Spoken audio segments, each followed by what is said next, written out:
Defence से related defence minister और उस टाइप की चीज़ें। अभी ये सर्टिफिकेट का भी एग्जाम होगा, कैंप होगा हमारा 8 नॉलेज का।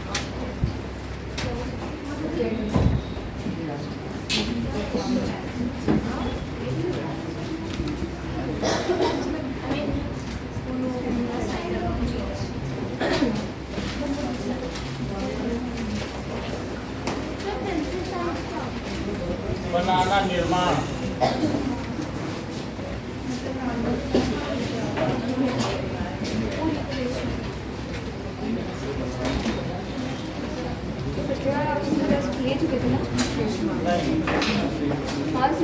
सर इसका लिया आपने दे दिया होगा, हमने पूछा नहीं था ये। यूजेस हो वाला सकता है यूजेस हाँ सर, यूजर्स का नहीं, ब्लीचिंग पाउडर और वॉशिंग सोडा का नहीं दिया था। अच्छा दूसरे अभी तो 2 ही दिन पहले की क्लास है, इतनी जल्दी तो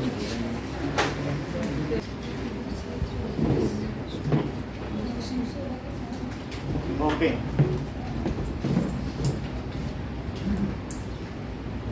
now water of crystallisation,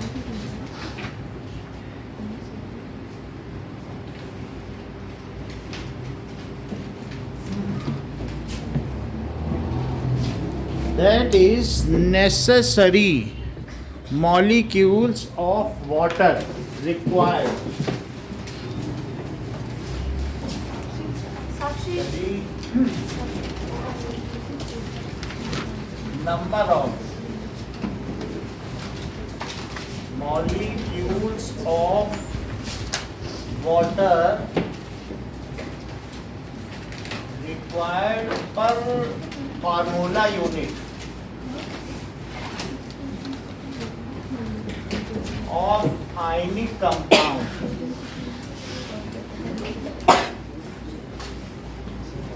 to convert it into crystal, to convert it into crystal is called water of crystallization. Water of crystallization. जैसे कि अगर हम देखें तो MgSO4 में 7H2O अगर मिल जाए, ये मैग्नीशियम सल्फेट है, तो मैग्नीशियम सल्फेट में अगर 7H2O मिल जाए तो MgSO4 7H2O बन जाएगा। दैट इज एप्सॉम सॉल्ट, जो कि सी फूड में ये जो क्रैब्स और ये सब खाते हैं तो उनमें छिड़क छिड़क के खाते हैं तो स्वाद अच्छा आता है। That is Epsom salt. Okay, तो ये बिग बाजार और इन सब जगहों पे एप्सॉम सॉल्ट मिलता है, और नीचे आनंद मेडिकल स्टोर में भी मिलता है। सो एप्सॉम सॉल्ट है मैग्नीशियम सल्फेट हेप्टाहाइड्रेट, ये कलरलेस होता है। फर्स्ट और सेकंड ग्रुप के जितने भी हैं सब कलरलेस सॉल्ट हैं, ये क्रिस्टल है। मैग्नीशियम सल्फेट हेप्टा हाइड्रेट, ठीक है। जैसे मोनो, डाई, ट्राई, ठीक है, टेट्रा, पेंटा, हेक्सा, हेप्टा, ऑक्टा, नोना, डेका, तो ये चीजें। इसी तरीके से CuSO4 ये पाउडर है, this is in form of powder. जमा करिए, पर अभी तक पर्ची आपके पास है। CuSO4 कलरलेस वाइट पाउडर है, कलरलेस वाइट पाउडर, और इसमें 5H2O अगर मिल जाए, ये नेसेसरी, ये फार्मूला यूनिट है। ये तो आयनिक कंपाउंड की तो मॉलिक्यूल होते नहीं हैं, तो वो तो पूरा वो बनाते हैं क्रिस्टल टाइप। तो फार्मूला यूनिट में जब ये मिल जाएगा तो कॉपर सल्फेट पेंटाहाइड्रेट बनेगा। क्या बनेगा? तो CuSO4 और 2H2O, that is copper sulphate pentahydrate, इसके बीच में डॉट लगता है, ये क्रिस्टलाइजेशन के लिए जरूरी है। और ये इसका वाटर ऑफ क्रिस्टलाइजेशन सृष्टि क्या है इस वाले का? 5 है। सिर्फ ये पूछे क्या है तो 5 बोलना, 5H2O भी नहीं बोलना है। Water of crystallisation is 5। इसका कलर क्या है? ब्लू कलर है, तो ये ब्लू कलर का है, तो इसको कहते हैं ब्लू है और कसैला है, तो विट्रॉल। बताओ विट्रॉल किसको कहते हैं? बोलो। H2SO4 को विट्रॉल कहते हैं। विट्रॉल का मतलब क्या होता है? विट्रियस प्लस ऑयल, ऑयली भी होता है ये, और कसैला खट्टा होता है, क्योंकि एसिड सभी खट्टे होते हैं। तो जैसे कसैला आम होता नहीं है खट्टा, तो विट्रियस और प्लस ऑयली, क्योंकि गाढ़ा होता है, जब इसको गिराते हैं H2SO4 तो ऑयल की तरह लगता है, तो ये विट्रियस ऑयल है। और अगर मैं H2 को Cu से रिप्लेस कर दूं तो क्या ये ब्लू कलर का CuSO4 बन जाएगा, इसीलिए उसे ब्लू विट्रॉल कहा गया है। अगर H2 को तुम Fe से रिप्लेस कर दो तो ग्रीन विट्रॉल, इसे नीला कसीस या नीला थोथा कहते हैं बाजार में, और उसे हरा कसीस या हरा थोथा कहते हैं। कलर जब वाटर ऑफ क्रिस्टलाइजेशन चला जाएगा तो कलरलेस हो जाएगा। अभी बार बार मुझको जब यहाँ पे पहले लाइट जलती थी, ये CuSO4 देख रहे हो नीले रंग का सेकंड रैक में, इसमें थोड़ा पानी डाल देना पड़ता था, नहीं तो बच्चों को मैं बोलता था कॉपर सल्फेट है, यकीन ही नहीं मानते थे, कहते थे व्हाइट कहाँ होता है, तो हम डाल देते थे पानी तो फिर से नीला हो जाता था, क्योंकि जब वो नीचे की लाइट की झालर है ना, वो उसको हीट करती थी तो पानी उड़ जा रहा बार बार। कई बार तो ऐसी नौबत आ गई कि नीचे नीचे सफ़ेद है ऊपर नीला है, लेकिन बच्चों को तो सही डैमेज चाहिए, 8th क्लास के बच्चे तो नहीं मानेंगे, तो उनके लिए हमें क्या करना पड़ता था, नेसेसरी 2-4 बूंद खोल के डिब्बे में पानी डाल तो पूरा नीला हो जाए।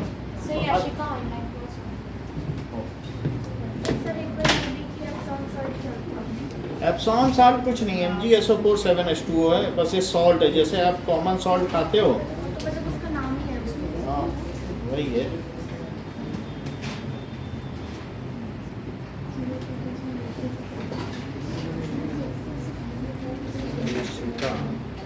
लेट बताया आप लोगों ने,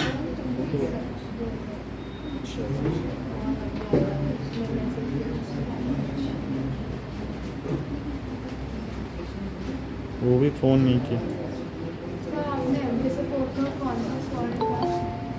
हाँ है तो चलो एक रिंग कर देती।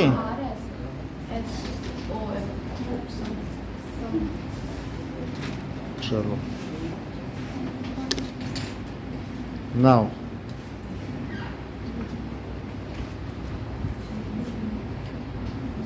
चलो देखो पूरा दिख रहा है बोर्ड यशिका? हाँ सर दिख रहा है। ठीक है ओके।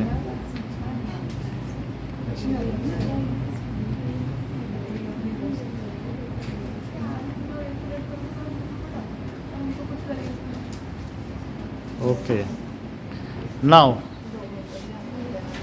देखो, सो एप्सॉन सॉल्ट ये है, वरना मैग्नीशियम सल्फेट, इसके नाम से पूछा जाता है right the formula of एप्सॉन salt, right the formula of green vitriol. Green vitriol का फार्मूला बताओ।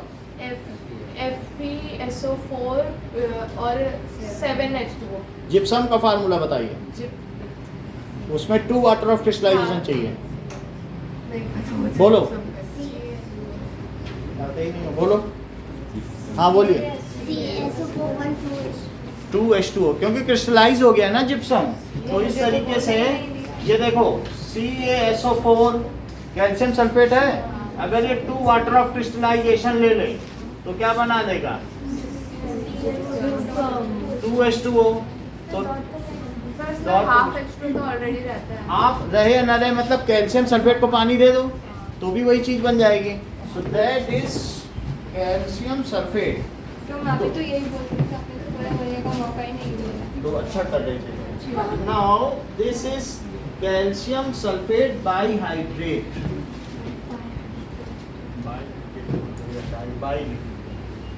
तो कैल्शियम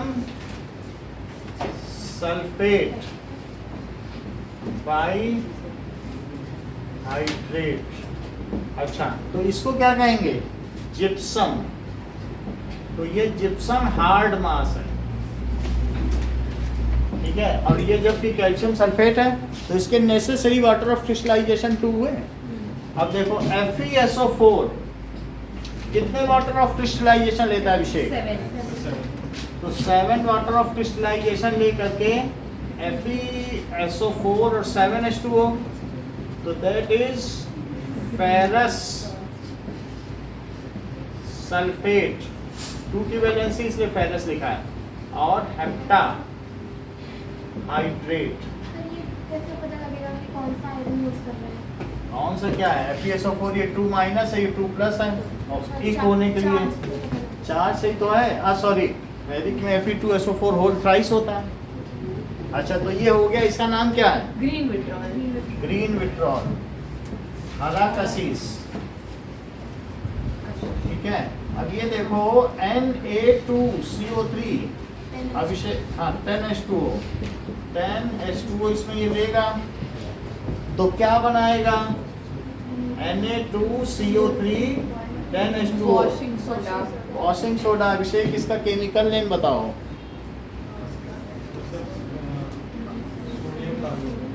बताते ही नहीं ये, आप बोलो। सोडियम कार्बोनेट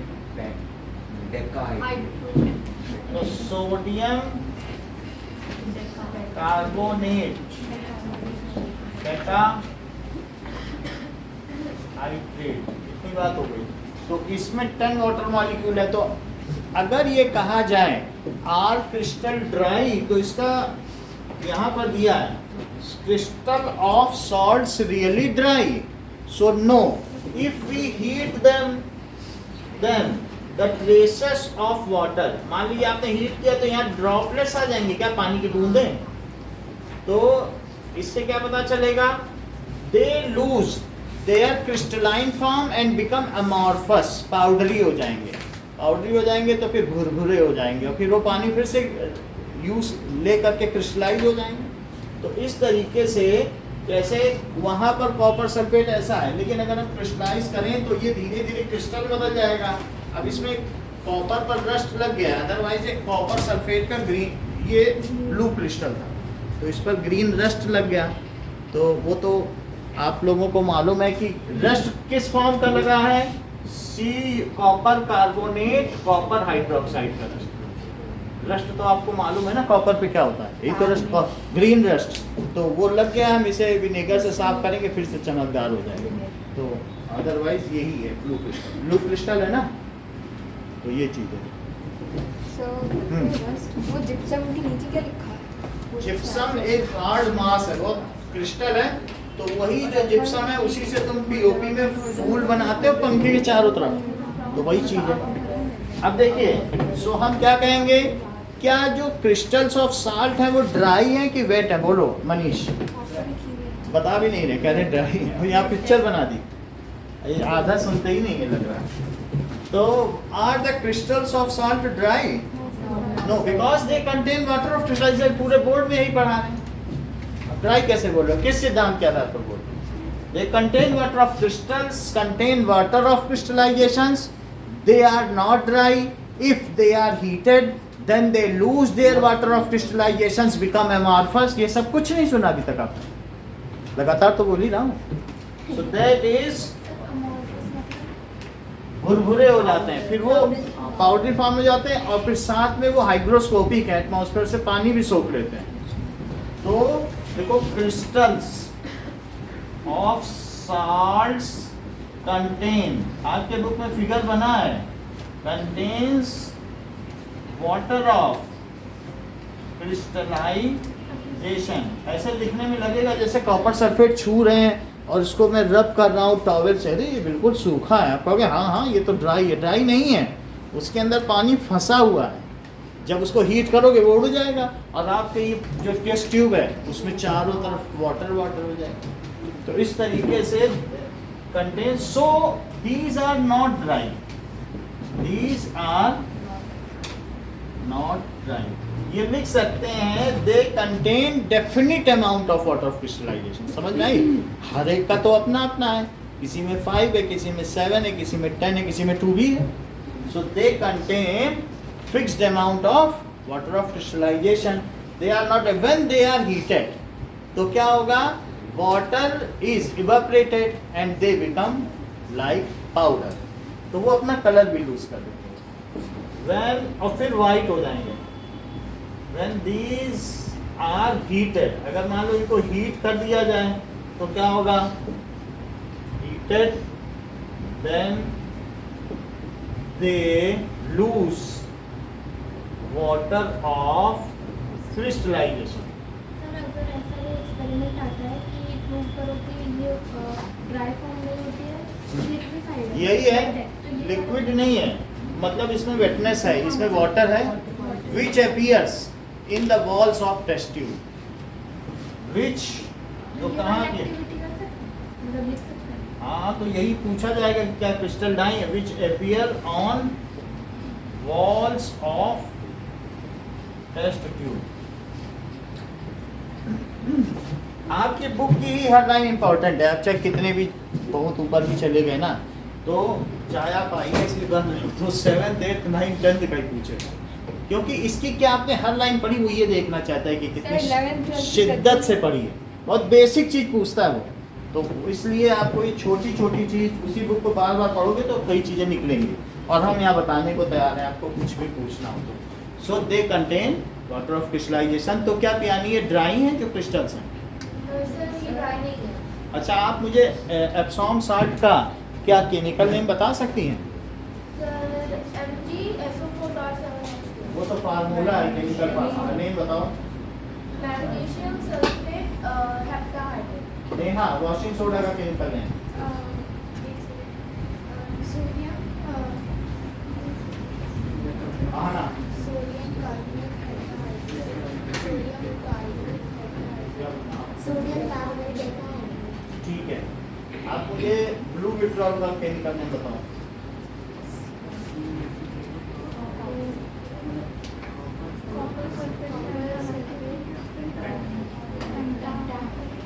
आप बताइए ग्रीन विट्रॉल।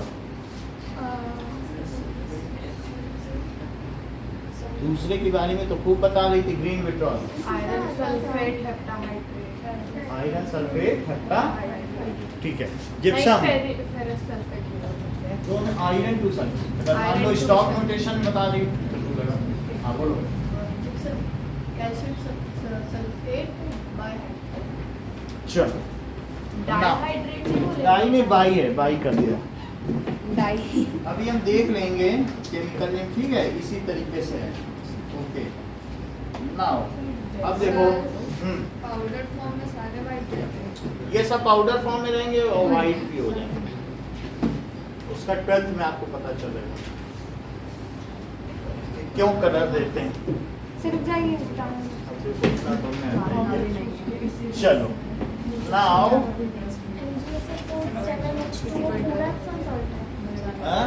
हाँ यही मिलेगा बाजार में, यही है। पूरा ही सॉल्ट है ना, .7H2 भी सॉल्ट कर लिया। हाँ, उसी के अंदर आता है। अब देखो, plaster of Paris, plaster of Paris, POP, जो प्लांट में डाला जाता है यही एप्सॉम साल्ट डाला जाता है, क्योंकि Mg से क्लोरोफिल है, क्लोरोफिल में Mg होता है, इसके जरा सा छिड़काव कर देने से 60 रुपए किलो मिलता है बाजार में, जबकि 20 रुपए किलो NaCl मिलता है। इसको जरा सा छिड़क दो, हरे पत्ते हो जाते हैं। क्लोरोफिल में Mg है मैग्नीशियम। कह दो कि मिर्च खा रहे हो तो उसमें जिंक है, कह दो कितना जिंक भरा पड़ा है मिर्च में, कड़वी होती है। प्लास्टर ऑफ पेरिस में अगर water two molecule of water मिल जाए तब जिप्सम बन जाता है। तब वो जिप्सम बन जाएगा और सेट हो जाएगा। It sets as hard mass like plaster. तो प्लास्टर ऑफ पेरिस CaSO4 है। CaSO4 और हाफ H2। तो वास्तव में उसमें कर देंगे। तो अब आगे देखिए, तो वो क्विक सेट हो जाता है। अदरवाइज ये भी क्रिस्टलाइज होगा, चीज़ों का क्रिस्टलाइजेशन इतना आसान नहीं है, लेकिन POP में अगर करोगे तो वो क्विक सेटिंग हो जाएगा। ये भी होगा जैसे बाकी हो रहे हैं, लेकिन इनको आपने देखा है जैसे कॉपर सल्फेट का 9th में एक्सपेरिमेंट किया होगा, पूरी रात रखने पे छोटा छोटा क्रिस्टल डाल के लोगों ने दिखाया था, सर देखिए मेरा क्रिस्टल बना है। तो वो चीज़ है, तो वो क्रिस्टल रात भर रखने पे होता है, लेकिन क्विक सेट करने 5 मिनट में मैंने यहाँ प्लास्टर लगाया और छोड़ दिया। हमने ये भी नहीं सोचा कि गिरा भी नहीं, काफ़ी गड्ढा हो गया। तो कैसे हुआ वो, बस लगाते ही लगाते वैसे ही हो जाता है। जब घर में देखते हो तो पुट्टी लगाते हैं, वही तरीके का प्लास्टर ऑफ पेरिस ही है। नाउ प्लास्टर ऑफ पेरिस, इसका फॉर्मूला क्या होता है और ये बनाया कैसे जाता है? तो देखिए, जिप्सम के पहाड़ बहुत जगह है, लंदन में है, तो वहाँ पर क्या है, जिप्सम को ही हीट करके पीओपी बना देते हैं और फिर से वाटर देके फिर से क्रिस्टलाइज बना देते हैं। वो ज़्यादा ठीक रहेगा, क्योंकि जिप्सम सब जगह है, पहाड़ों में है, तो उसका क्या होता है कि क्वेरिंग होती है। जब जमीन के ऊपर से खोद के निकाला जाए, यहाँ पर भी जो पत्थर है, पत्थरों के पहाड़ है, वो क्वेरिंग है। और जो जमीन के अंदर से निकाला जाए तब क्या कहलाता है, माइनिंग। और ऊपर से निकाला जाए तो क्वेरिंग करके निकाला जाता है। जिप्सम भी क्वेरिंग से ही निकाला, ठीक है। मंडोर पे जाइए, देखिए जमीन के ऊपर पहाड़ है, उसी को खोद के निकाल रहे हैं। It is a kind of quarrying. So plaster of Paris is formed by heating gypsum. Plaster, वो जिप्सम हमने लिख दिया था ना इसमें, तो प्लास्टर ऑफ, और कितने पे बताओ, 370 is formed by heating gypsum। मुझे जिप्सम का फार्मूला बताओ। अब उसको हीट करें तो CaSO4 2H2O, इसको कितने पर हीट किया जाए, 373 केल्विन का क्या मतलब होता है, क्या 100 डिग्री सेल्सियस, तो 100 डिग्री सेल्सियस पर इसे हीट कर दें तो ये CaSO4 हाफ H2O बन जाएगा और 3/2 H2O इसमें से इवोपरेट हो जाएगा, हीट कर दिया ना। तो इसको कहेंगे कैल्शियम सल्फेट हेमीहाइड्रेट, और ये पाउडर फॉर्म में आ जाएगा, क्योंकि जब तक अभी बता देते हैं, मतलब इसमें 2 थे, तो 2 होने का मतलब है कि 1 पर 2 लगते थे।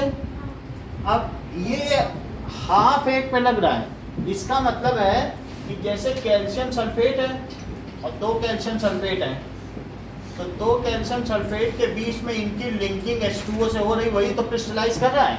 ये लिंकिंग मॉलिक्यूल है, जो बीच में जगह होती है उसको भर दिया जाता है, तो वो लिंक कर देता है। तो 1 पे कितना लगा, अगर 2 पे 1 लग रहा है, हाफ लगा, तो हमें पर फॉर्मूला यूनिट लिखना, इसलिए हम हाफ लिख रहे हैं, अदरवाइज 2 पे 1 लग रहा है।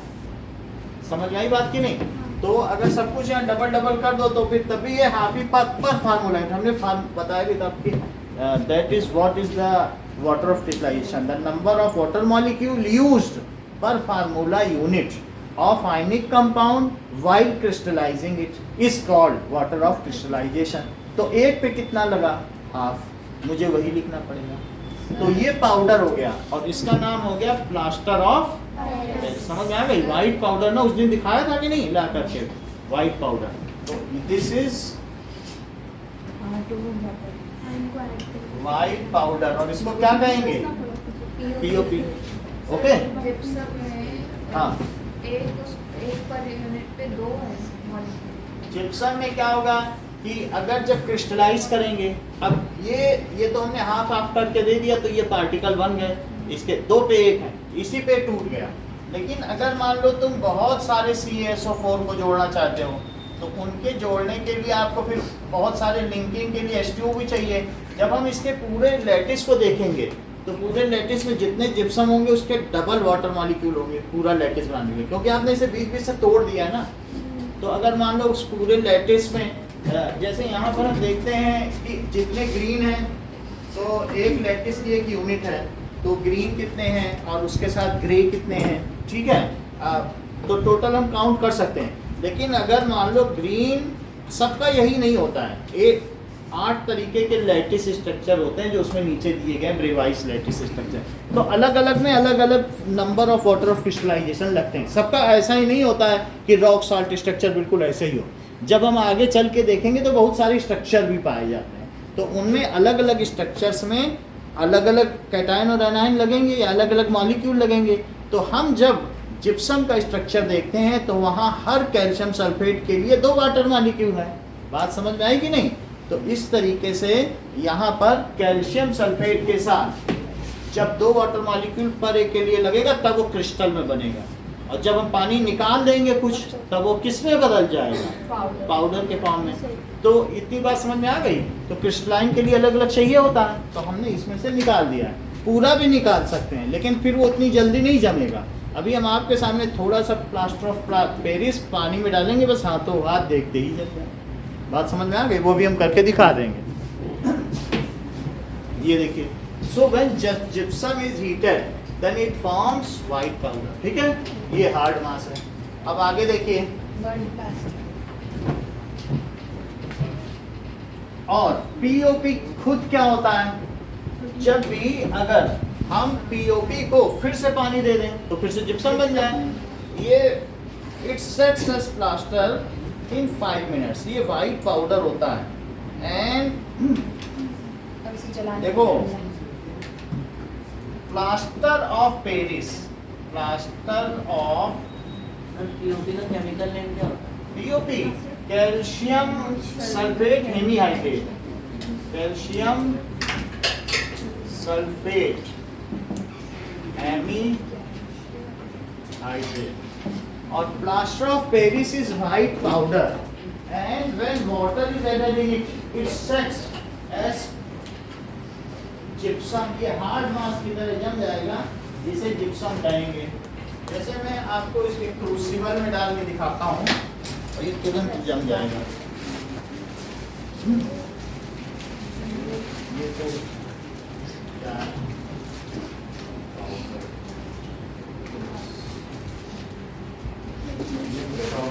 इसको ये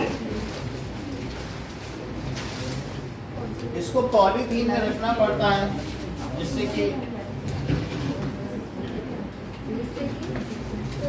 अगर ये वाटर ही ले लेगा खुद ही क्रिस्टलाइज हो जाएगा हवा से। तो ठीक है,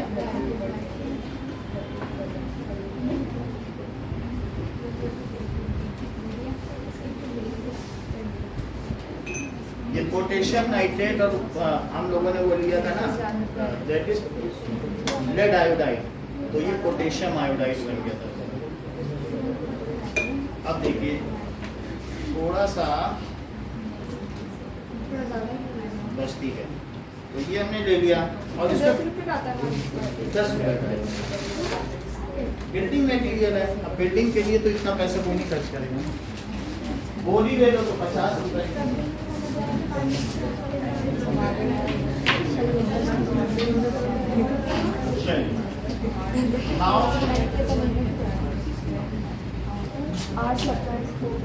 अब देखो, इसमें पानी बस मिला दिया जाए और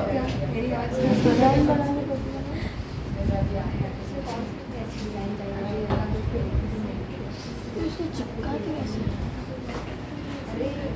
डाल देते हैं, छुट्टा हो जाता है।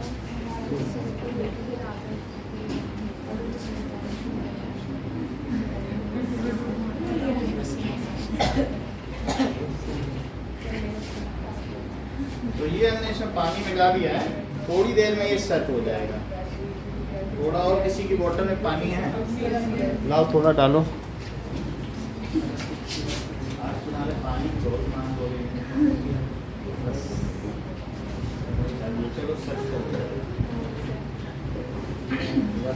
टाइम लगेगा।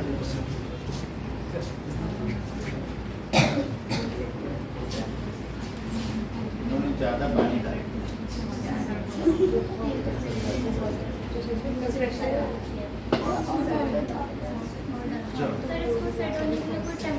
टेम्परेचर ऐसा कुछ नहीं, बस थोड़ा हमें अब और पाउडर मिलाना पड़ेगा क्योंकि पानी हमें उतना ही डालना था।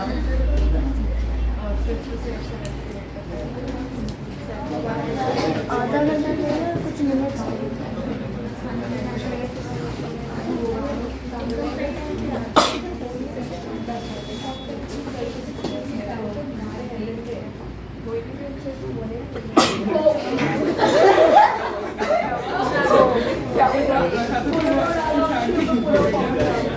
अच्छा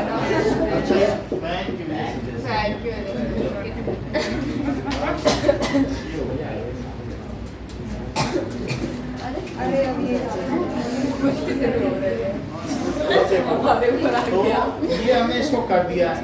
अब ये थोड़ी देर में ये सेट हो जाएगा, फिर इसमें से निकल भी जाएगा। डिजाइन का डिजाइन में कुछ बना भी जाएगा। डिजाइन तो जिसमें आपको करना है उसको तो हो जाएगा, जिसमें आप डालोगे उस तरीके का।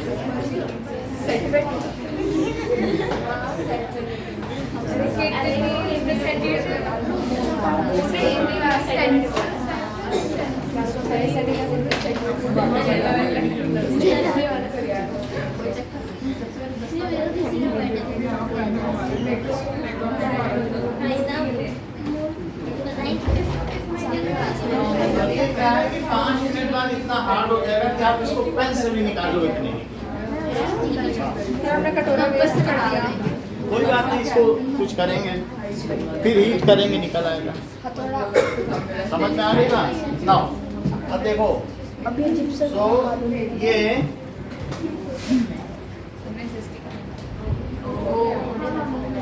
मिला देना, पानी है इसमें।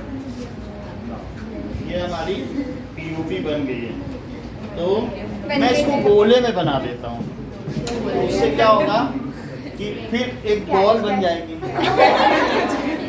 ठीक है, तो कुछ नहीं है, बस अब ये हार्ड हो जाएगा थोड़ी देर में। अब ये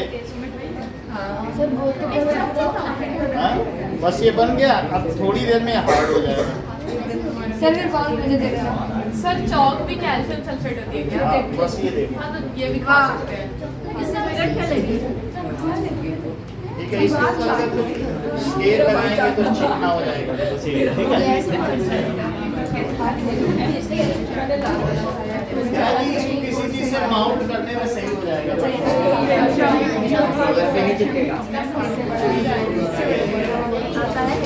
ऐसा कुछ भी नहीं, ये तो काम में आता है। जिस डिजाइन में आप करना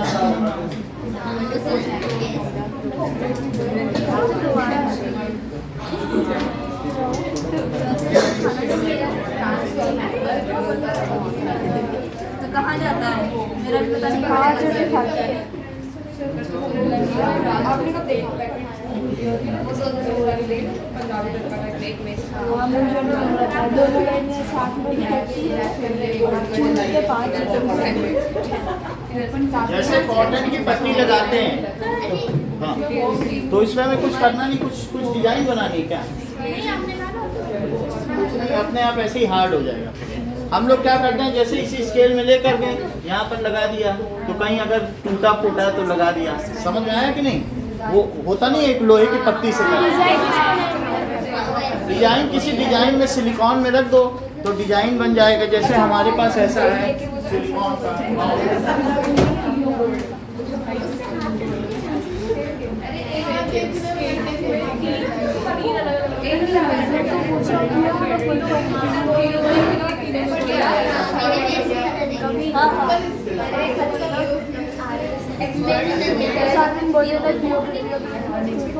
अब मैं सिलिकॉन माउंट में डाल दे रहा हूँ तो बॉल बन जाएगा।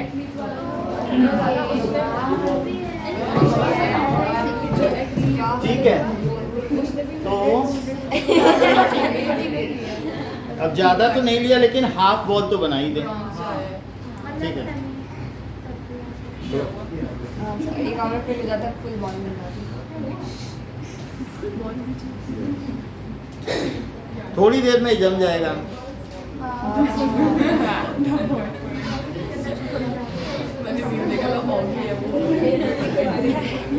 अच्छा, इसका फायदा क्या है? जब ये जमेगा तो इसका थोड़ा सा 10% वॉल्यूम बढ़ता है या 5%। तो अगर तुम्हारा कहीं छूट गया है तो वो मूर्ति तुम्हारी वहाँ पे भर देगा, बिल्कुल ऐसे निकलेगी कि अगर वो लगाने वाले की गलती से छूट गया है तो वो उसको भी फिल कर देता है, उस स्पेस को। सांचे में डाला है ना, तो वह उसको फिल कर देगा, तो आपका बिल्कुल स्मूदर निकलेगा। तो ये इसका फायदा है कि इट एक्सपेंड्स वाइल सेटिंग।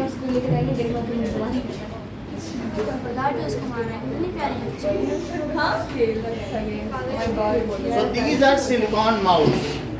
ये देखो इस तरीके से होते हैं।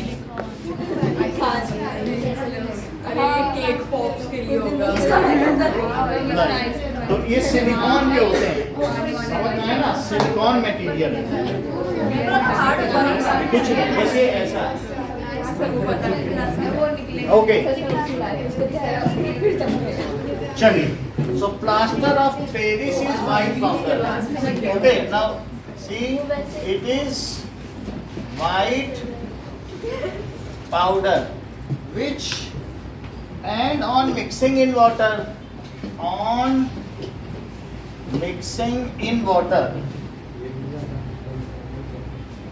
it sets into gypsum once again.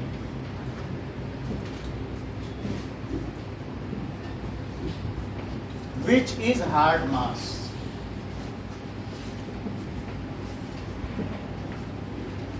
अब देखो, so ये किसके किसके लिए यूज होता है? Now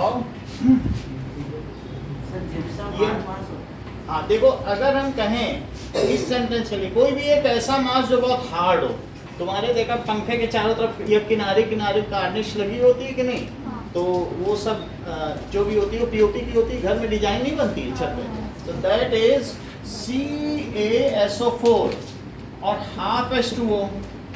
तो ये 5 मिनट चाहिए इसको सेटिंग के लिए। अगर इसको मैं 3/2 वाटर मॉलिक्यूल दे दूं तो जो भी टेम्परेचर, कोई टेम्परेचर का भी इसका कंस्ट्रेंट नहीं है, तो 5 मिनट के अंदर अंदर ये किसमें बदल जाएगा?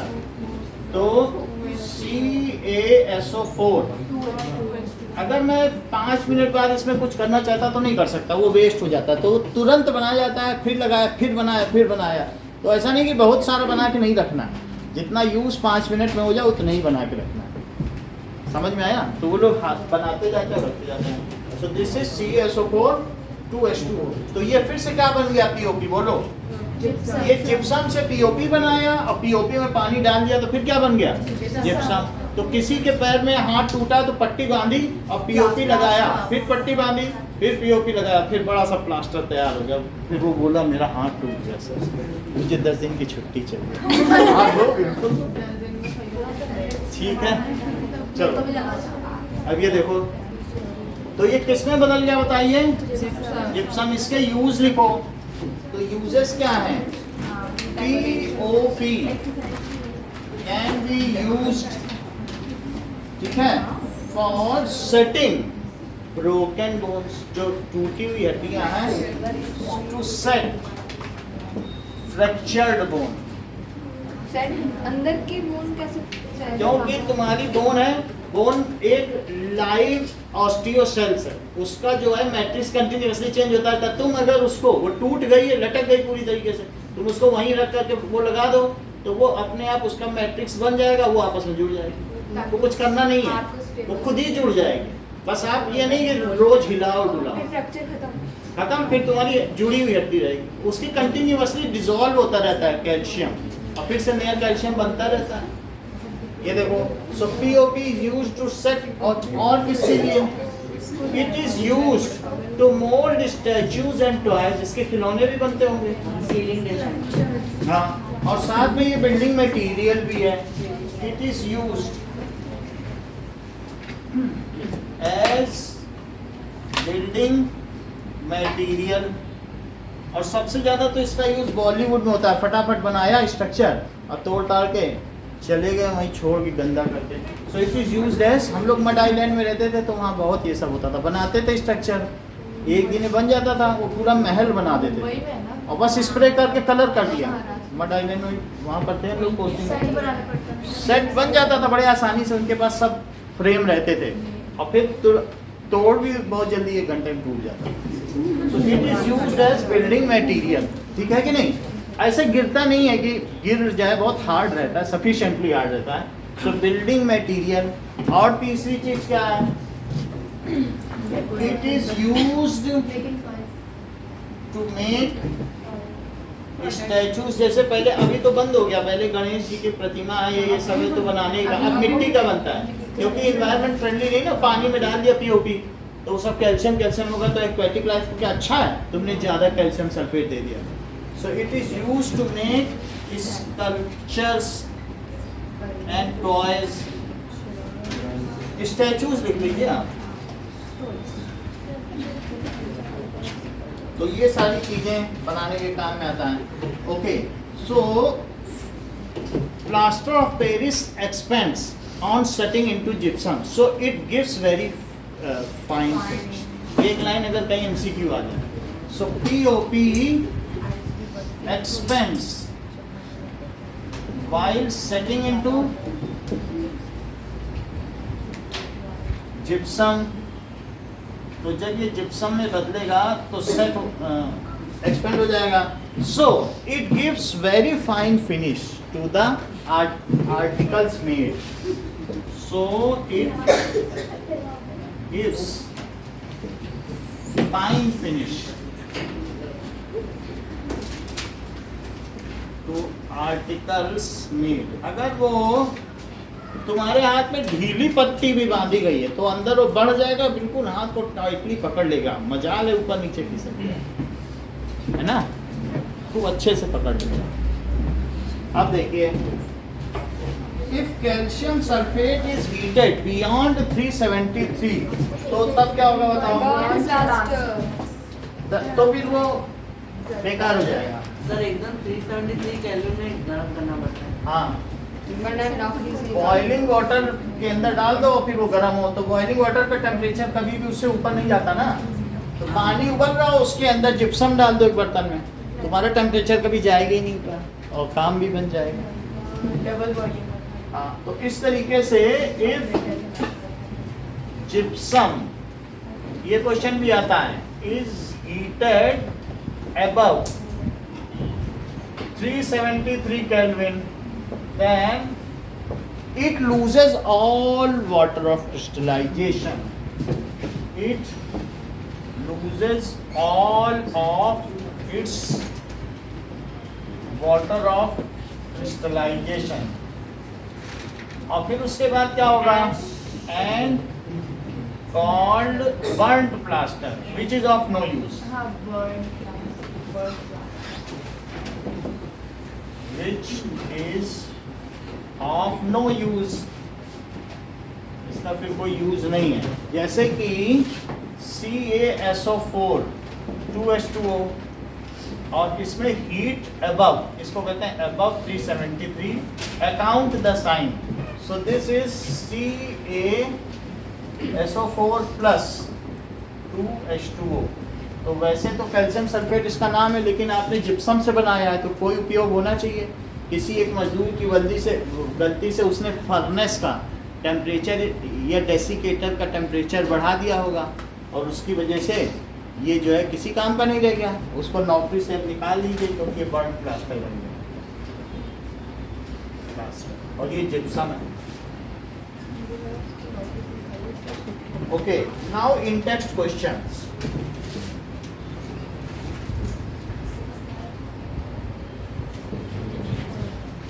फर्स्ट क्वेश्चन के the name of CaOCl2, Manish CaOCl2 का नाम बताओ। हमें 373 की कैल्शियम से ज़्यादा हीट करना है ना। हाँ। आपने वहाँ एरो कैसे बनाया? ग्रेटर देन,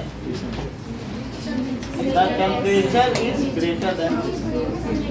373 से हाँ बोलो, केमिकल नेम, ये तो निक नेम बता रहे हैं। बोलो। Bleaching powder. Calcium oxychloride. और कॉमन नेम तो आपने सही बताया क्योंकि कॉमन नेम ही पूछा गया। तो पहला नाम है ब्लीचिंग पाउडर। अब देखो second question, name the substance which on treatment with chlorine yields bleaching powder. Liquid lime. Chlorine, क्लोराइज लिक्विड लाइन है, वही चीज है।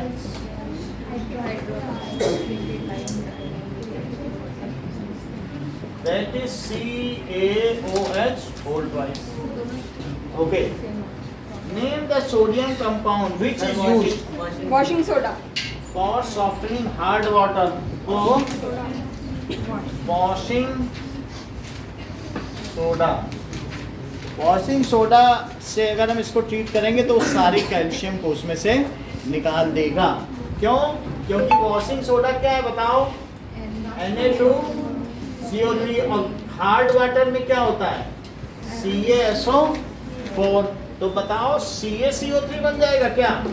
और वो नीचे सेट हो जाएगा, संगमरमर या चौक तो नीचे बैठ गई, हार्डनेस निकल। अब पानी में क्या बच गया? Na2SO4 जो कि आयोनाइज हो जाएगा। तो उसने कैल्शियम निकाल दिया कि नहीं पानी से?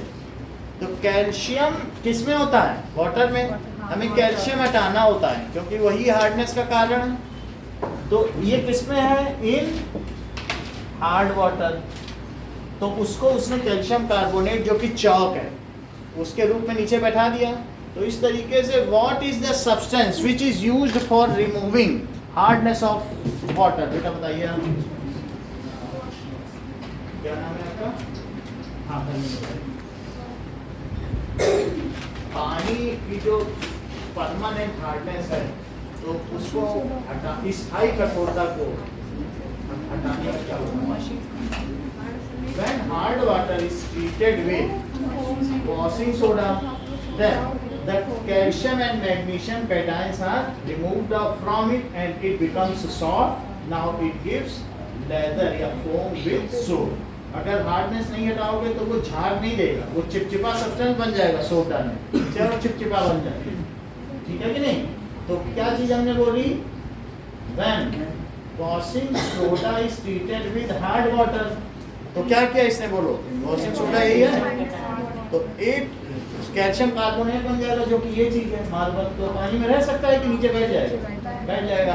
तो it removes calcium from the water, calcium ion, और फिर साथ में तो it removes hardness of water and now water is soft, it gives lather with soap.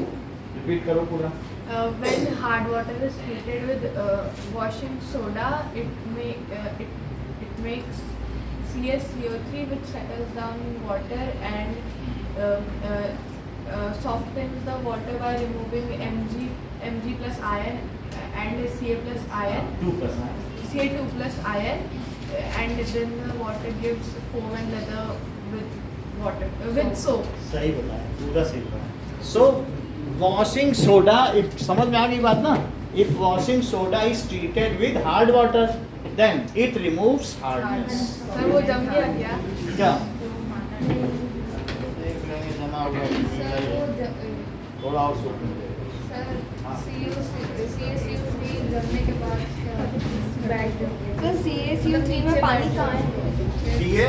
CO3 जम जाता है, इससे फिर वो अब CaCO3 नीचे बैठ गया पानी में, तो पानी में से CaCO3 क्योंकि वो चौक है, संगमरमर है, तो ऊपर का पानी सॉफ्ट हो गया। ले लो, ठीक है। अब देखो, व्हेन वॉशिंग सोडा, क्या लिखेंगे? वॉशिंग, इसके बारे में डिटेल में पढ़ना है, 3 पेज है जो कि अगले चैप्टर में, अभी नहीं पढ़ रहे हैं, तो इसलिए हम थोड़ा थोड़ा सा बता दे रहे हैं कि वहां पे बाकी करेंगे। When washing soda is treated with sir hard water is treated with washing soda होगा ना? हाँ, ये लिखो, hard water is treated, hard water is treated with washing soda, it becomes soft.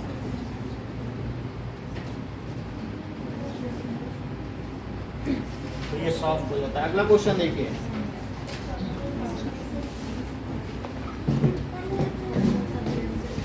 now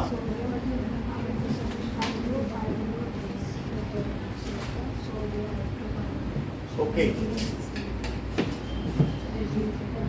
what will happen if a solution of sodium hydrogen carbonate is heated? Sir washing अब वो बेटा आपसे ही पूछना था, मेरे मन में आपका ही ख्याल था, आपने बोली NaCO3 in heating gives Na2CO3 plus H2O plus CO2. so देखो NaHCO3 अगर बेकिंग सोडा को हीट कर दो तो Na2 और प्लस CO2, so when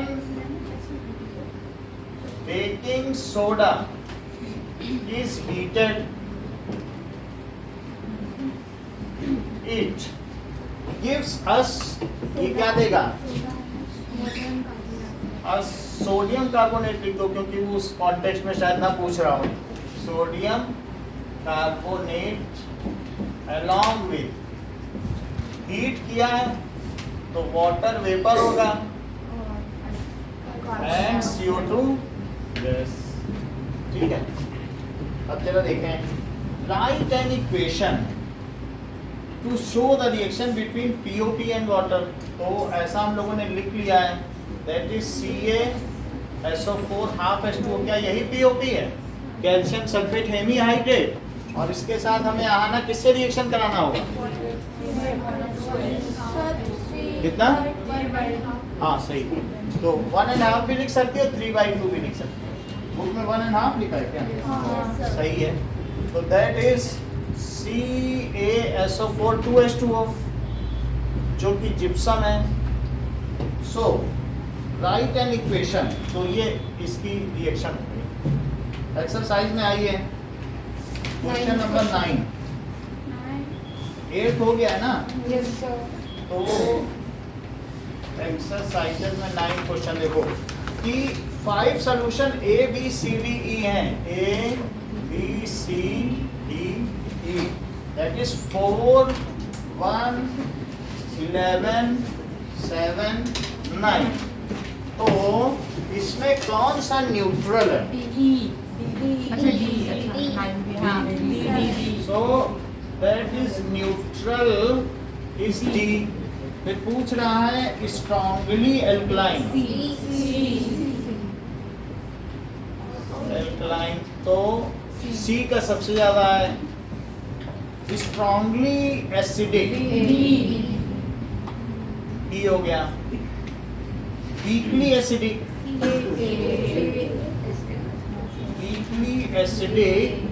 तो वीक एसिड 4 वाला होगा, कॉफी के आसपास है। सर एल्कलाइन तो ये होगा ना? एल्कलाइन तो बेसिक होता है और बेसिक तो 7 से ऊपर 9 होता है ना? तो ना तुमसे स्ट्रांगली पूछा है ना, जितना 11 14 के पास होगा वो और स्ट्रॉन्गर होता जाएगा। अच्छा, तो आपको ये चार्ट याद रखना है। ये देखो ये 7 है और यहाँ पे क्या आएगा बताओ? नहीं सर मैंने यहाँ C1 लिखा था। 1 आएगा और यहाँ 4 आएगा और यहाँ क्या आएगा? 9 और यहाँ फिर आगे क्या आएगा? 11। अच्छा इसके टर्मिनल्स क्या क्या है? 14 और इसका टर्मिनल इधर का क्या है? 0। तो 0 और 14 के बीच में ये कौन सी रेंज है?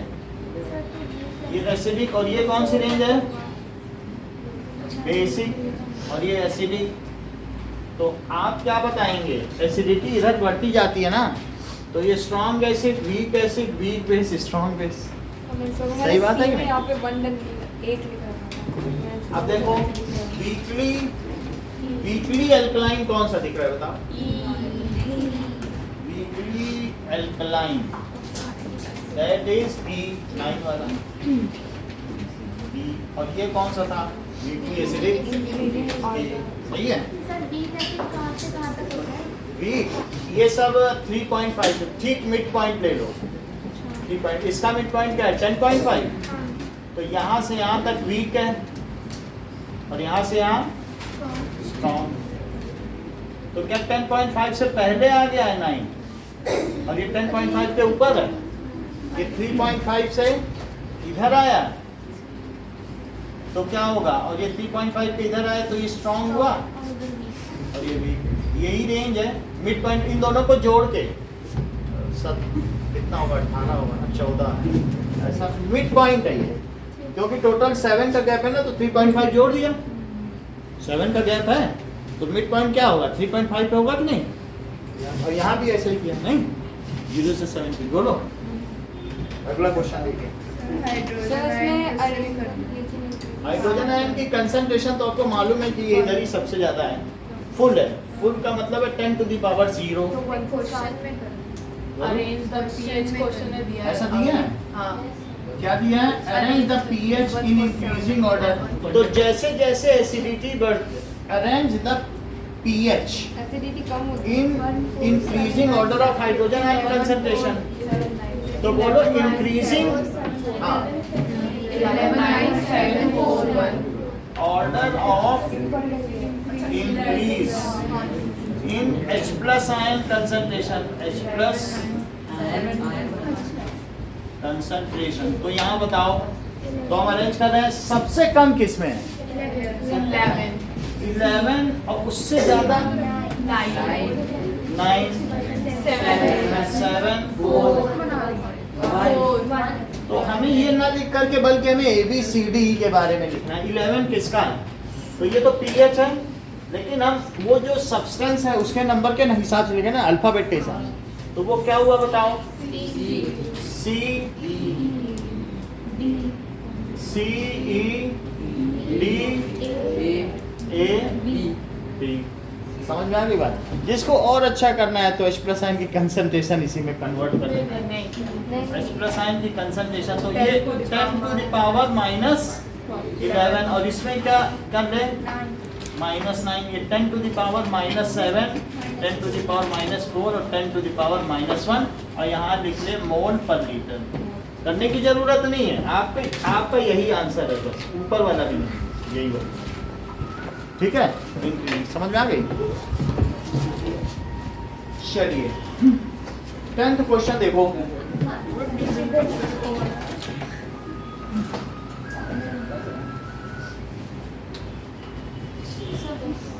Okay. Now equal length of magnesium ribbons are taken in test tube. अगर मान लो test tube A and B में, बात ना करें, चलो सौम्या बैठ जाओ। दो टेस्ट ट्यूब हैं, एक में HCl लिया है, एक में विनेगर दैट इज CH3COOH लिया है और दोनों में मैग्नीशियम रिबन डाला गया है। अब किसमें जो है एफरवेसेंस आएगा विद विगर? बताओ। मान लो इसमें HCl ले लिया और CH3COOH है, ये एक्वियस है और ये भी एक्वियस है, तो ये स्ट्रॉन्ग एसिड है, ये वीक एसिड है और हमने इसमें मैग्नीशियम रिबन डाल दिया है, तो ये Mg है। अब आप क्वेश्चन पढ़िए, टेस्ट ट्यूब A और B में है। तो कभी आपने देखा होगा फिजिंग होती है, जब कोल्ड ड्रिंक की बोतल खोलते हो तो उसमें से CO2 निकलती है, ऐसे कभी भी बुलबुले निकलते हैं तो उसको कहते हैं एफरवेसेंस। और विगर के मतलब है तेजी के साथ, तो एफरवेसेंस विद ब्रिस्क एफरवेसेंस, तेजी से बुलबुले निकल रहे हैं। तो ठंडक लग रही क्या? चलो अब जरा देखें, तो हम क्या देखेंगे कि इसमें H प्लस आयन ज्यादा है क्या?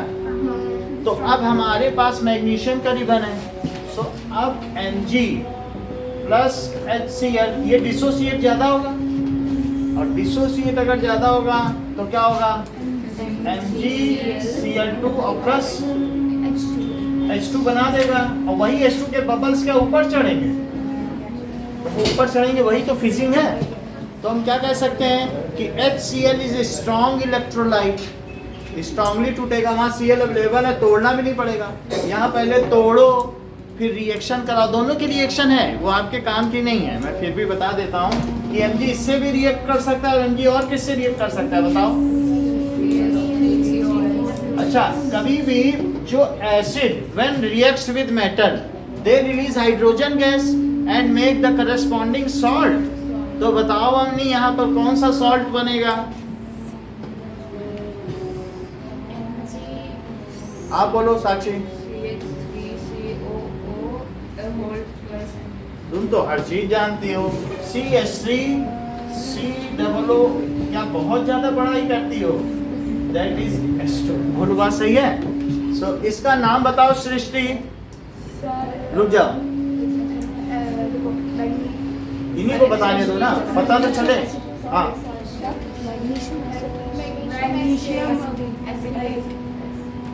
दूसरा ही बता देते हैं जितनी देर तुम सोचते हो। तुम्हारी सोचने की प्रक्रिया धीमी है। Magnesium acetate that is time of respond is later. तो अब देखो, जब ये इससे रिएक्ट कर रहा है तो भी हाइड्रोजन गैस दे रहा है, बाकी इसकी 2 की वैलेंसी है, तो दोनों में होगा। बट यहाँ पर ये मॉलिक्यूलर फॉर्म में है और ये कैसा है? आयनिक फॉर्म में है। तो इसलिए किसमें ज्यादा हाइड्रोजन निकलेगी? अगर तुम चाहो कि mg की स्ट्रिप लेके नींबू पे रख लो और सोचो जरा गैस निकले तेजी तेजी, कुछ ज़्यादा नहीं होगा, और HCl में डाल दो तो बहुत ज़्यादा गैस निकलेगी। तो क्यों होगा? तो इसको लिखे देखो, strong acid fizzing occur more विग्रेसली। HCl is a strong acid electrolyte, so it gives more H plus and Cl minus ion, which reacts faster with ribbon, वो रिबन से तेजी से रिएक्ट करेंगे, and fizzing will occur more vigorously, और बुलबुले बड़ी तेजी से निकलेंगे, एंड फिजिंग विल अकर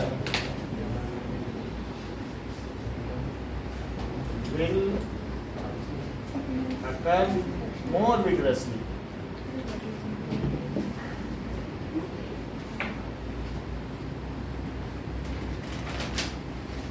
ये चीज है, इसमें विग्रसली होगा, ये चीज है। जब ये वीक इलेक्ट्रोलाइट है। नेक्स्ट क्वेश्चन देखिए। सर मैं जाऊँ क्या? हाँ जाइए, आपका तो पापा ने बोला था 7:30। चलो ठीक है। Fresh milk has a pH of 6. Do you think pH will change as it turns into curd, Romil? अगर दूध दही में बदल जाएगा तो क्या उसका pH बदलेगा कि नहीं बदलेगा? बदलेगा। रुक जाओ, अगर बदलेगा तो pH बढ़ेगा कि कम होगा? बढ़ेगा। चलिए अच्छी बात। बोलने लोकतंत्र है, तुम कुछ नहीं कर सकती। डेमोक्रेसी में ऐसे बोलोगे किसी को कि क्यों? हाँ? अब ये देखो, सो 11th क्वेश्चन देखिए। ऑन इसको क्या कहेंगे? कर्डिंग ऑफ मिल्क। ऑन कर्डिंग ऑफ, तो अगर वो एसिडिक होता है तो उसे बढ़ना कहते हैं, घटना कहते हैं। हाँ देखिए यहीं पे सब कुछ लिखा है। हाँ, आप सर। बोलो pH क्या हो रहा है? अगर वो एसिडिक होता जाएगा तो तो उसे pH घटना घटेगा कि बढ़ेगा? आप बताओ। उसे कहते क्या है? कहेंगे कुछ भी, आप pH की वैल्यू देख के बताओ, घट रही कि बढ़ रही? बढ़ रही है। बढ़ रही है, तो ठीक है। आप एक मिनट 7.4 वो pH की H आयन ये कंसंट्रेशन डेमोक्रेसी है, आप कुछ भी बोल सकते हैं। ऑन कर्डिंग ऑफ मिल्क, देखो मिल्क क्या होता है? It becomes more acidic. ये क्या होगा? ये तो पता है, और एसिडिक पर इसे बोलते क्या है? घटना या बढ़ना? लैक्टोबैसिलस। अभी ज्ञानी लोगों से पूछते हैं, मोर एसिडिक। मैं ज्ञानी, सॉरी मैं ज्ञानी। So its pH will go down. वो क्या होगा? It falls. ऐसा हम नहीं कह सकते कि below 7 नहीं बोल सकते, क्योंकि मिल्क खुद ही 6.5 पे है और कर्ड जो है वो 4.5 पे है। सर अब तो बता दें किसे घटना कहते हैं। कुछ नहीं, कुछ जानकार लोगों से पूछना पड़ेगा। दैट इज ए मिल्क है, तो यहाँ दिखा रहा हूँ ना, मैं बता रहा हूँ। तो ये मिल्क है और ये कर्ड है। किसका पीएच? पीएच गिरा कि बढ़ा? गिरा। So it's pH will fall below 6.5। वो कहाँ से गिर जाएगा? 6.5। So it pH will fall below pH of milk, that is 6.5 से गिर जाएगा। आगे भी कुछ पूछा है क्या? Explain your answer. Because as curd has more H plus ion concentration. तो ऐसा क्यों होगा? क्योंकि more is the H plus ion concentration, less is the pH. बोलो बात सही है कि नहीं?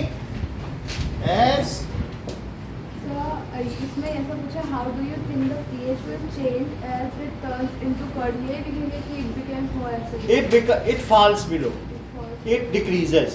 आप क्या बोलोगे? So pH will fall. तो कैसा चेंज होगा? बढ़ेगा कि घटेगा? 6.5 से कह दो इधर जाएगा, लेफ्ट में जाएगा। और क्यों?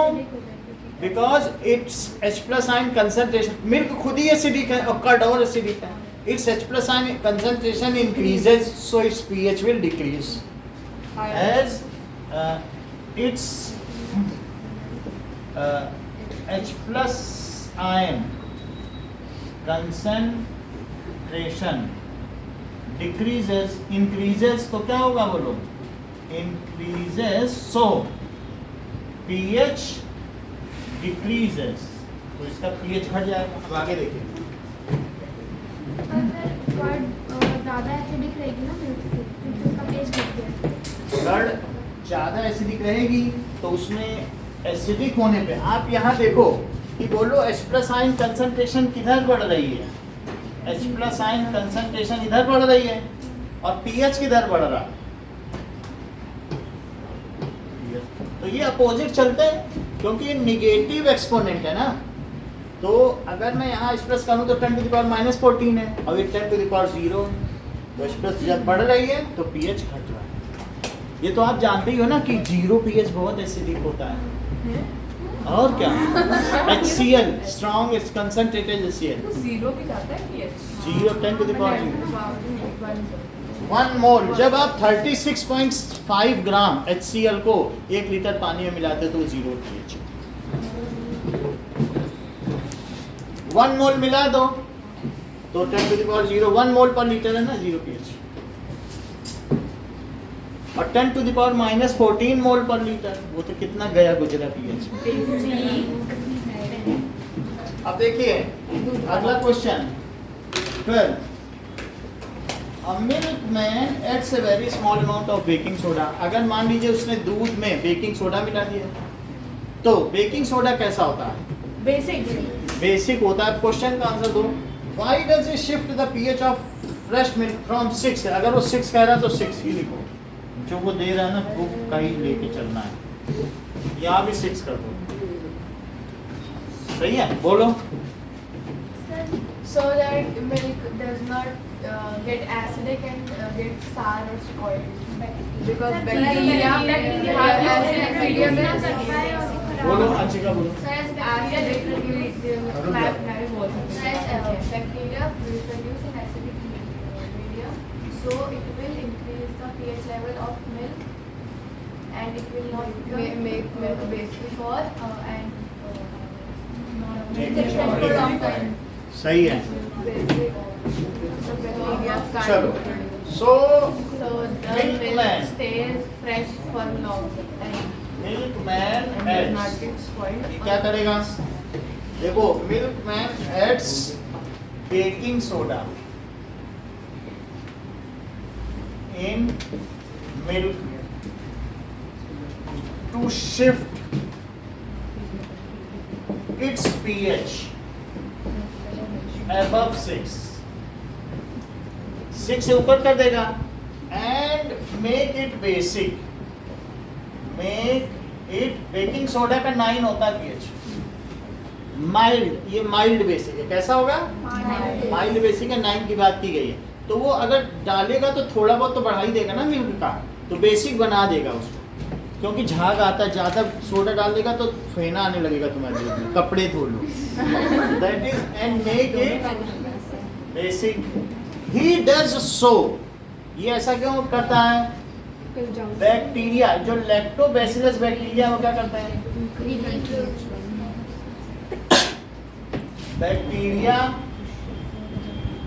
Present in milk, present in milk, milk में पहले से ही बैक्टीरिया है जो कि गाय के अंदर थे वो मिल्क में आ गए हैं। So the bacteria present in milk reproduce into acidic medium and convert into sour milk या कर्ड, कर्ड में बदल देते हैं, ठीक है। सो कर्डिंग कर देते हैं। To avoid this to happen he makes the medium basic which is not preferable to reproduce them, ठीक है कि नहीं, वो उनको सपोर्ट नहीं करता। टू अवॉइड दिस प्रोसेस, तो ग्लूकोज से जब लैक्टिक एसिड बनता है और यहाँ पे दूध से जब कर्ड बन रहा है तो हाँ। प्रोसेस लगभग सेम ही है। मैं सभी बता रहा है, he makes milk basic। अच्छा आप सेकंड क्वेश्चन क्या बोलिए, अब क्या करें, सर ग्लूकोज से क्या बनता है, ग्लूकोज से लैक्टिक एसिड और 280 में बनता है। ग्लूकोज से बन जाता है, ग्लूकोज से ही बनता है ना, हाँ। लैक्टिक एसिड बन जाता है। और यहाँ मिल्क से भी लैक्टिक एसिड बनता है। तो अब यहाँ पर लैक्टोबैसिलस बैक्टीरिया वहाँ पर कौन करता होगा ये काम? वहाँ पर भी ये बैक्टीरिया ही करते होंगे हमारी बॉडी में, सही है कि नहीं? तो अब जरा देखो, सेकेंड प्रोसेस तो अलग अलग होगा। अब ये देखो, why does this milk at long time? So that is as medium is basic, तो क्या होगा? The process of reproduction of bacteria slows down. So when it moves towards lower pH, when it goes at 6, then only their reproduction starts full fledged. तब उनका पूरी तरीके से reproduction start होगा। तो अब यहाँ इतना लिखने की जरूरत नहीं है। As milk becomes basic, which is unfavorable medium. तो दूध को अगर ऐसे ताज़ा में निकाल के रख देंगे तो दही बन जाएगा। हाँ, for बैक्टीरिया। अगर एक दूध को स्पॉइल कर लो, खट्टा कर लो, अब उसमें से आधा चम्मच उछा के नए दूध में डाल दो तो वो दही बनेगा। उससे सीधा दही नहीं बनेगा, मतलब उसमें बैक्टीरिया को पहले भिगो देने दो, खट्टा हो जाने दो दूध। अब उससे जब तुम दूसरे में डालोगे तो उससे दही बन जाएगी। दही की टिक्कियाँ आती है नीचे आनंद मेडिकल स्टोर में, उसको डाल के देखना। जैसे किसी से दही मांगने से अच्छा है अपना टेबलेट का पैकेट खोला, एक निकाल कर दही, वो ज़्यादा अच्छा रहता है। नहीं सर, मैं मांगने में आनंद मेडिकल स्टोर को प्रमोट कर हर चीज़ आनंद मेडिकल स्टोर से। So milk becomes basic, has become basic. Milk क्या हो गया? ठीक है, which is unfavourable medium for bacteria to proliferate, to reproduce, to sour acid अगर कर्ड में कन्वर्ट करता है तो नींबू डालने से बोलो। नींबू डालने से नींबू डालने से क्या होगा? उसका इमल्सिफिकेशन हो जाता है। हमारी बॉडी के भी प्रोटीन है, तो प्रोटीन के लिए तुम्हें ये बात मालूम है कि हमारी बॉडी का होम्योस्टेसिस है। अगर वो pH 7.4 से इधर उधर होगा तो हमारे प्रोटीन सब खुल जाएंगे, खुल जाते हैं कि नहीं? इन द सिमिलर मैनर ये जो प्रोटीन है इसको क्या कहते हैं? इमल्सिफिकेशन। दूध का तुमने मीडियम बदला, मीडियम बदल दिया, वो सब एक तरीके से बायो उसमें सब कुछ हो रहा है। बैक्टीरिया तो सारे प्रोटीन उसके खुल गए, जो भी दूध के प्रोटीन है। तो खुलने से क्या हो गया बताओ? वो जैसे अंडा है, अंडे को गर्म करने से क्या होता है बताओ? जो एक यॉक है और बाहर उसके क्या होता है? That is albumin. तो एल्ब्यूमिन के सारे प्रोटीन खुल गए, क्या वो अब जम गया? प्रोटीन खुल जाता है तो वो चीज़ जम जाती है। उसी तरीके से दूध के प्रोटीन खुल गए, वो पनीर बन गया। अभी वो रैप्ड होते हैं, सिंगल रैपिंग, फिर डबल रैपिंग, फिर ट्रिपल रैपिंग, यानी उनका 4 टाइम्स कॉइलिंग होती है। Primary coiling, secondary coiling, tertiary coiling, quaternary coiling, तब जा करके प्रोटीन बनते हैं। तो कॉइलिंग पे कॉइलिंग, ये जैसे कॉइल है अब फिर से कॉइल कर गए, अब फिर से कॉइल कर गए, तो और फिर उस स्प्रिंग को कॉइल करना शुरू करो, तब जा करके दूध के प्रोटीन है। लेकिन खुल जाएंगे सारे तो क्या थर्ड थर्ड नहीं हो जाएंगे? वही पनीर है। तो हम ये जानते हैं कि अगर पीएच वैल्यू बदल दो तो क्या हो जाते हैं? प्रोटीन अपना काम करना बंद कर देते इसका हैं। मतलब दूध में नींबू डालेंगे तो प्रोटीन खुल जाएंगे, वो पनीर बन जाएगा। वो फिर पनीर से बन boiling जाए। करनी वही चीज एल्ब्यूमिन में, अंडे में भी होती है। वो टेम्परेचर की वजह से होती है, ये नींबू की वजह से होती है। लेकिन वो होम्योस्टेसिस, आप उसका जो होम्योस्टेसिस है वो डिस्टर्ब कर रहे हो। एक तरफ पीएच वैल्यू डिस्टर्ब कर रहे हो, एक तरफ टेम्परेचर डिस्टर्ब कर रहे हो। और दोनों ही केस में, जैसे आपकी बॉडी में अगर टेम्परेचर बढ़ गया तो कहते हो एंटीपायरेटिक दो, इसको पीसीएम दो। टेम्परेचर बढ़ गया, अभी प्रोटीन हड़ताल करने वाले कहीं खुल ना जाएं। खुल जाएंगे तो काम कौन करेगा? जो ये खाएगी उलट देगी, नहीं होता है। तो इसका मतलब है आप फिर से उसको एंटीपायरेटिक दे के उसको 98.6 पे ले आते हो, या पीएच की वैल्यू बदली है तो फिर भी करते हो। यही चीज़ है। सो अब यहाँ पर क्या है? सो टू रिप्रोड्यूस, आगे का सेंटेंस नया पूरा करो।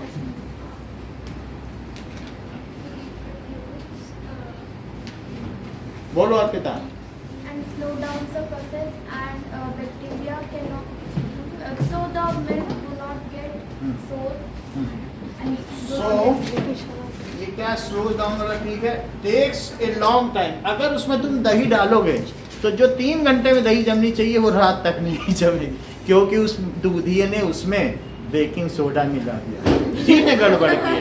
उससे कहो दही नहीं जम रही हमारी, कुछ घपला कर रहे हो, तो उसने कर दिया उसका pH 8, कैसे दही जमेगी।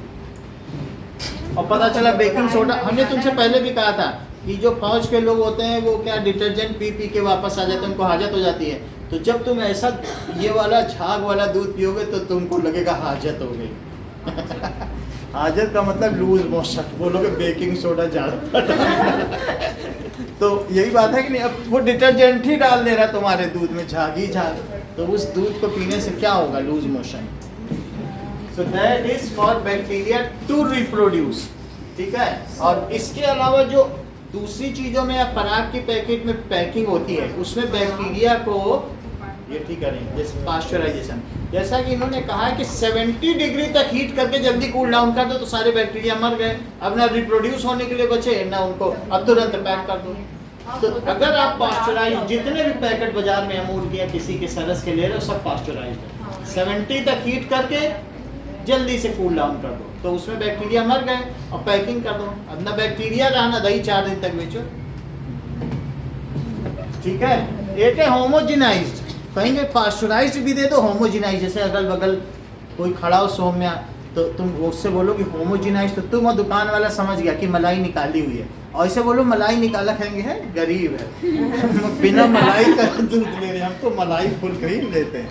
तो इसलिए होमोजिनाइज्ड बोलना ठीक है, इज्जत बचा कि अब उसकी मलाई हट चुकी है, होमोजीनियस हो गया। अदरवाइज मिल्क होमोजीनियस नहीं है, क्योंकि फैट मिल्क है, मिल्क प्रोटीन और फैट प्रोटीन है, तो ये ज़्यादा अच्छा लगेगा कि नहीं। कहीं पर कोई दोस्त खड़ा हो तो बोलो होमोजिनाइज्ड दे दीजिए, 2 रुपए बचेंगे। So to reproduce, so milk take a long time, समझ में आ गया ना, बेसिक होगा तो लॉन्ग टाइम लेगा ना सेट होने में। So milk takes a long time to set as curd. अब देखिए Supriya, why the plaster of Paris should be stored in a moisture proof container. Sir क्योंकि उसमें मॉइस्चर लगे तो हार्ड बन जाएगा। हाँ, प्लास्टर ऑफ पेरिस एक हाइग्रोस्कोपिक है, यानी वाटर एब्जॉर्बिंग है ना मॉइस्चर से। So it takes necessary water of crystallisation if it is kept in open, it takes necessary water of crystallization and get converted into gypsum. So it is to be kept in two containers, ठीक है। So अभी जमा कि नहीं जमा ये पानी की मात्रा ज़्यादा कम हो गई होगी, जम गया, कल देखेंगे, थोड़ा सा पानी कम ज़्यादा हुआ है अभी है, कल देख लेंगे, कल जमा मिलेगा। उसको क्या ना बार बार अच्छी तरीके से मिलाना पड़ता है, उतना हम लोगों ने किया नहीं, ऐसे ही बस 2-4 उंगली, तो उससे क्या पूरी तरीके से सेट हो जाता है। अब देखो POP ये कैसा है, ये टेक्स हाइग्रोस्कोपिक है, takes necessary water of crystallisation, कहां से, from atmosphere, clear, and get converted into hard mass gypsum. If, ऐसा कब होगा, इफ केप्ट ओपन, ठीक है, इन ओपन, अगर ओपन में खुले में रखा जाए तब ये ऐसा करेगा, ठीक है। Now it can not be used any more, तो उसे यूज भी नहीं किया जा सकेगा। Now it can not be used any more, so it is kept in, इसमें रखेगा moisture proof container, so it is kept in। Sir तो लोग ये जो हार्ड बनाए जिप्सम है? हम्म, हाँ हाँ ना। वो जिप्सम होगा। प्रूफ कंटेनर,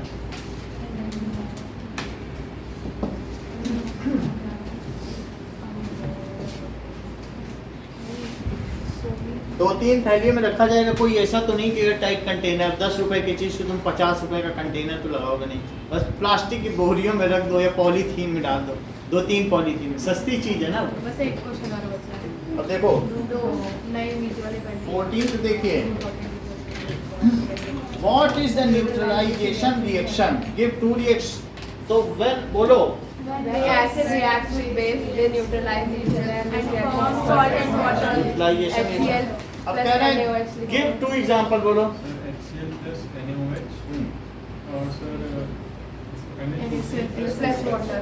एन बोलो दूसरा। NaCl plus वो तो हो गया, दूसरा क्या कहते हैं?